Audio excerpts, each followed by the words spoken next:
Education টিকে আছাম চেনেলৰ সকলোকে স্বাগতম জনাইছোঁ আৰু বন্ধুসকল আছাম হায়াৰ ছেকেণ্ডাৰী এডুকেশ্যন মানে আপোনালোকৰ ফাৰ্ষ্ট ইয়াৰত যিসকলে মেট্ৰিক পাছ কৰিলে ফাৰ্ষ্ট ইয়াৰত যিহেতু তেওঁলোকে এডমিশ্যন ল'ব গতিকে 25 মে' তাৰিখৰ দিনা এই নটিচখন প্ৰকাশ পাইছিল। এই নটিচখনত বহুত ইম্পৰ্টেণ্ট কথা কিছুমান লেখা পাইছিল। আপোনালোকে দেখিছে যে 29 মে' 2023 পৰা 17 জুন মানে 29 তাৰিখৰ পৰা 17 তাৰিখলৈকে 17 জুনলৈকে এডমিশ্যন চলিব। আৰু www.darpan. মানে যোৱাবাৰ দৰ্পণতে হৈছিল এডমিশ্যনটো, আপোনালোকৰ সেই লিংকতে হৈছিল। মই বাৰু 29 তাৰিখে আপোনালোকক ষ্টেপ বাই ষ্টেপ দেখুৱাই দিম। এতিয়া ইম্পৰ্টেণ্ট ডেট কিছুমান আছে। 29ৰ পৰা 9 জুনলৈকে আপোনালোকৰ অনলাইন এপ্লিকেশ্যন বাই এপ্লিকেণ্ট ছাবমিশ্যন, মানে আপোনালোকে অনলাইন কৰিব লাগিব অনলাইন এপ্লিকেশ্যন ফিল আপ কৰিব লাগিব। তাৰপিছত প্ৰিপাৰেশ্যন অফ চিলেকশ্যন লিষ্ট এখন ওলাব, লগতে ৱেইটিং লিষ্টটো ওলাব বাৰু 10 জুনৰ পৰা 12 জুনৰ ভিতৰত। 3 নম্বৰত কি দিয়া আছে, publication of provisional selection list, মানে প্ৰভিজনেল মানে প্ৰথমতে এখন প্ৰভিজনেল চিলেকশ্যন লিষ্ট এখন উলিয়াব। সেইখন আপোনালোকৰ ভেলিড আপ টু 15 জুনলৈকে হৈ থাকিব। 12 জুনত মিডনাইট 12 জুন তাৰিখে ৰাতি ওলাব, 15 জুনলৈকে ভেলিড থাকিব।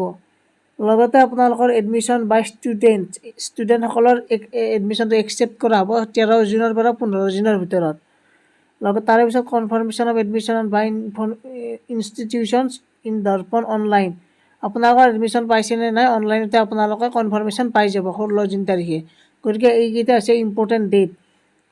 গাইডলাইন কিছুমান দিয়াই আছে দৰ্পণ পৰ্টেলত আপোনালোকৰ হ'ব। যিহেতু ইয়াত কি কৈছে 2 নম্বৰ পইণ্টত চাব, a student can apply up to maximum of 5 number of applications, মানে এজন ষ্টুডেণ্টছে মেক্সিমাম মানে 5 বাৰ তাৰমানে তেওঁলোকে এপ্লিকেশ্যন ফিল আপ কৰিব পাৰিব।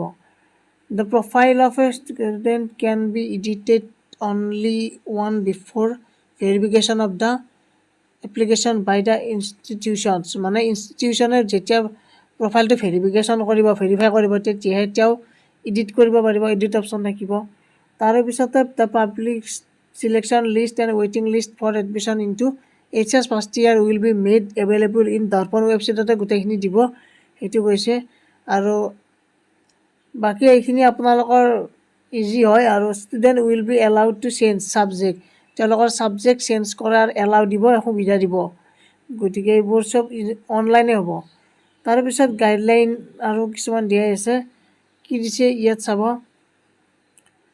The institutions to ensure that online verification shall be conduct for admission into HS first year course on receiving the applications.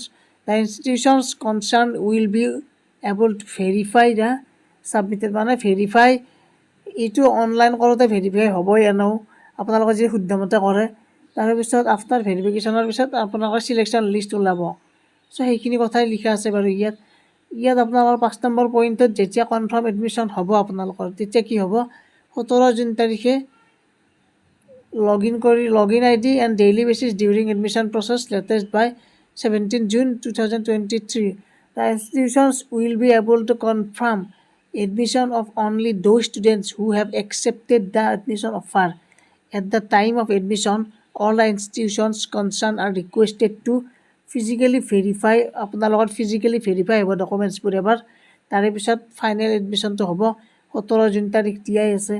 The institutions will be able to change the preferred subject আপোনালোকৰ change কৰিব পাৰে, সেইখিনি দিয়া আছে আপোনালোকৰ।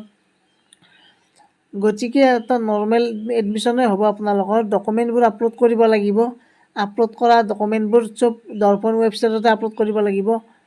আৰু ইয়াতে আপোনালোকৰ তাৰপিছত এইখিনি আছিল বাৰু ইম্পৰ্টেণ্ট ডকুমেণ্টছ আপোনালোকৰ কি লাগিব বুলি যদি সোধোঁ, ইয়াত প্ৰথম কথা ইয়াত এটা কথা দিছে যে no on offline admission shall be conducted by the institutions.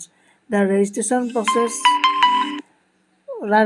process for selection season 2023-24 will be started first week of August.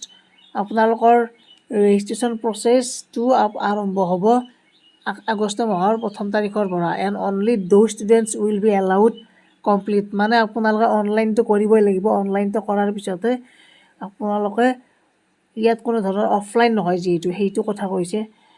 আৰু আপোনালোকে 29 মে'ৰ পৰা অনলাইন আৰম্ভ কৰিব পাৰিব, মই ষ্টেপ বাই ষ্টেপ দেখুৱাই দিম বাৰু সেইদিনা। আৰু আজি আপোনালোকক মই অফিচিয়েল ন'টিফিকেশ্যনখন দেখুৱালোঁ আৰু অল অসমত এটাই ৱেবছাইট দৰ্পণ ৱেবছাইট সকলোৱে শ্বেয়াৰ কৰি দিয়ক আৰু লগতে চেনেলটো ছাবস্ক্ৰাইব কৰি বেল আইকনটো প্ৰেছ কৰি ৰাখক ধন্যবাদ